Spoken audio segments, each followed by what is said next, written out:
एभली ग्राम ये एक विरल ग्राम ये विरल ग्राम जो कहते ये 36 पाठक अच्छा रजा खचित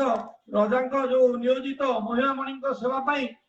ये गोटे गाँ जो सबू जाति मिले ये विरल गाँ ये गाँ आप नॉर्मली कौटी खोजिले एतिक लोक पाइबेनी सबुठ यार वैशिष्ट्य है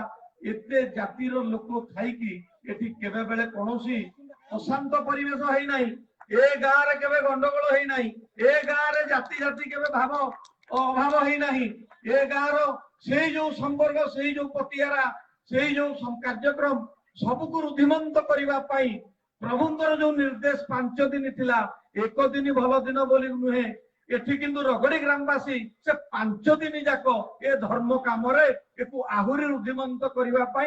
ए महोत्सव आयोजन करिसेंती। ये होची रगड़ी ग्रामवासी आमर ये जो युव उद्यमी सान भाई मानकर ये प्रशंसनीय कार्य बांकी बांकी इतिहास अति बलिष्ठ आपण माने जानिथिबे आमर बांकी जो ओडिया वर्णमाला सी हूँ ओडिया वर्णमाला को दान है बांकीर जो वर्णबोधिका सी लिखी आमर पंडित गोविंद रथ आम ये पाटपुर प्रथम व्यंग कवि पंडित गोविंद रथ कोऑपरेटिव एंतुलीशाल आम बांकी यही प्रथम कोऑपरेटिव बैंक है बांकी कोऑपरेटिव बैंक प्रथम गल्प ओडियार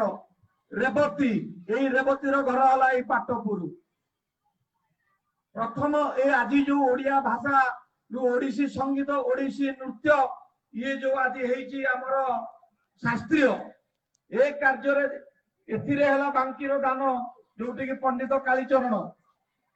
सर्वश्रेष्ठ जो विखंडित ओडिशा को अखंड करने उद्यम कर लोक हेले यही बांकीर नीलमणि पंडित नीलमणि विद्या